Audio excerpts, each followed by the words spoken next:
My wife kicked my son out of our family photo. And that's when I finally saw the truth about our happy blended family. I'm really struggling here and starting to feel like I'm losing my mind.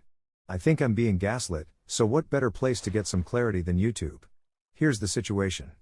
I've been married to Sarah for 8 years, and on the whole, we have a good relationship.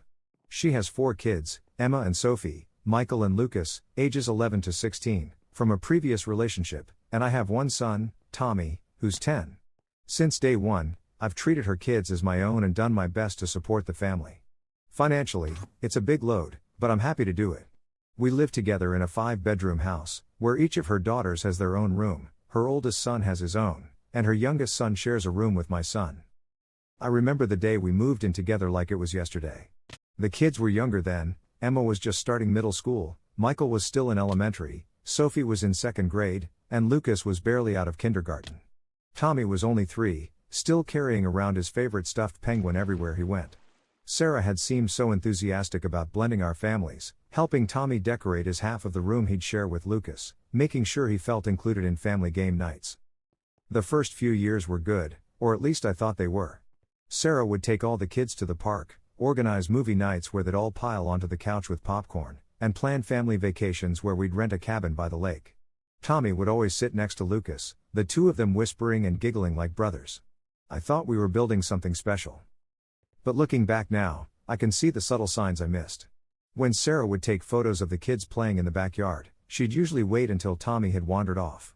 During parent-teacher conferences, she'd attend all of her kids' meetings but would always have some excuse for missing Tommy's.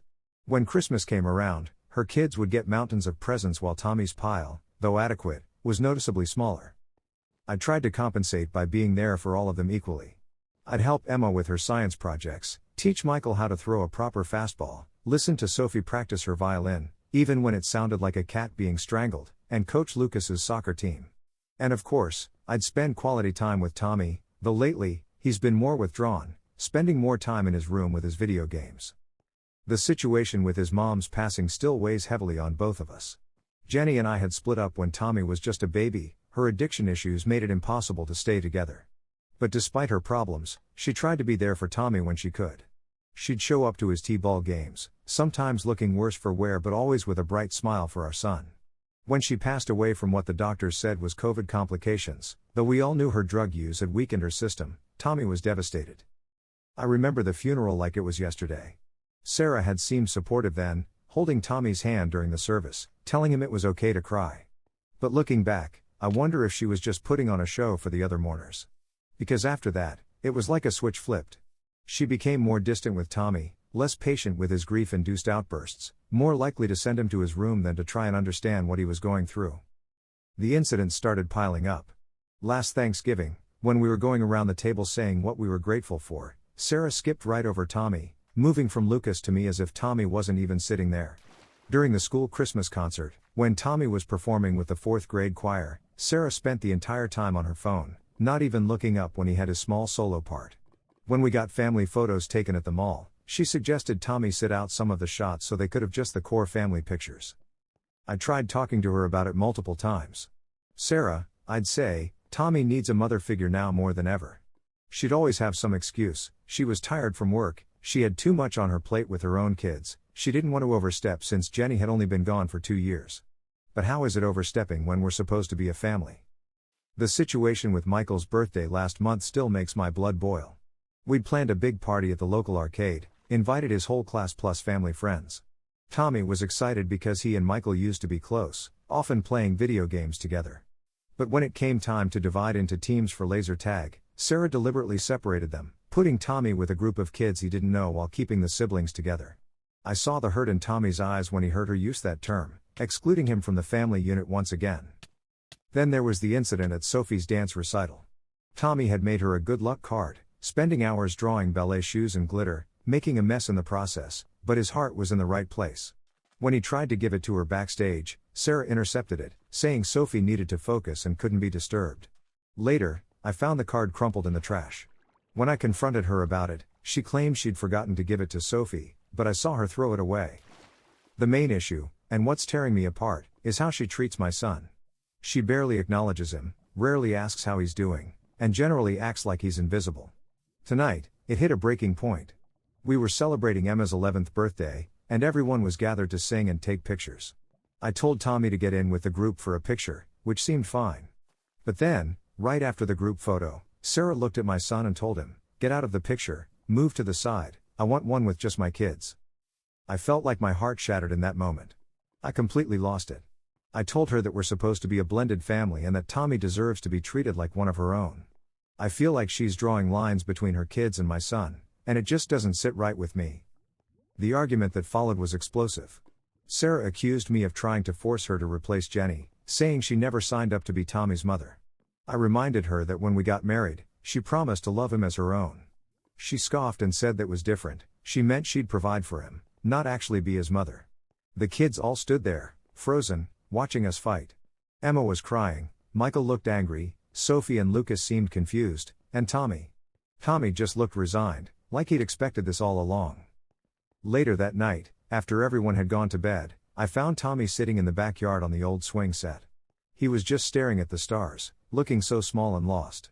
When I sat down next to him, he didn't say anything for a long time. Finally, he asked me, "Dad, why doesn't Sarah love me?" That question broke me. How do you explain to a 10-year-old that the woman who's supposed to be his stepmother, who's been in his life for nearly as long as he can remember, simply doesn't want to love him? How do you justify that kind of rejection? I've been sleeping in the guest room for the past few days. Sarah's been giving me the cold shoulder, acting like I'm the one who ruined Emma's birthday by making a scene. Her kids seem torn, I can tell they care about Tommy, but they're caught in the middle of this mess. Michael tried to include Tommy in their video game session yesterday, but Sarah called him away to help with chores.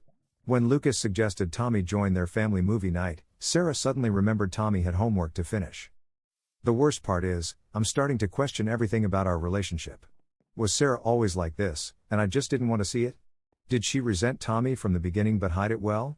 Or did something change after Jenny died, when Tommy needed a mother figure most?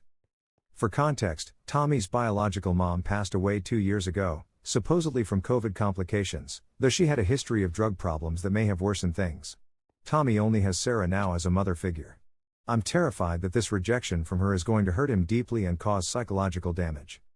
Just yesterday, I found a family photo album that Tommy had been keeping in his desk drawer. He'd taken all the family photos where Sarah had excluded him and drawn himself into them with colored markers. Seeing those childish stick figures added to professional family portraits, always standing slightly apart from the group, made me realize how long this has been affecting him. His teacher called me last week, concerned because Tommy had written a story for class about a boy who turns invisible whenever his stepmother looks at him. When she asked him about it, he just shrugged and said it was just pretend, but we both know where that idea came from. The other day, I overheard Lucas asking Sarah why she treats Tommy differently. Her response chilled me, "He's not really part of our family, sweetie. He's just living with us." She didn't know I was within earshot, but those words keep echoing in my head. Am I asking too much for her to treat him like part of the family? I don't want to be overreacting, but the way she flat out ignores him is painful to witness. I've started documenting everything, the incidents, the comments, the exclusions. Part of me wonders if I'm doing it because I know, deep down, that this can't continue. Tommy deserves better than this. He deserves a home where he's fully accepted, where he doesn't have to draw himself into family photos or write stories about being invisible. He deserves a stepmother who will love him, or at least treat him with basic kindness and respect. I keep thinking about what Jenny would say if she could see how her son is being treated. For all her faults, she loved Tommy fiercely. Even at her lowest points, she never made him feel unwanted or unloved. And now here he is, living in a house full of people, feeling more alone than ever. Tomorrow, Tommy has a school play. He has a small part, just 3 lines, but he's been practicing for weeks.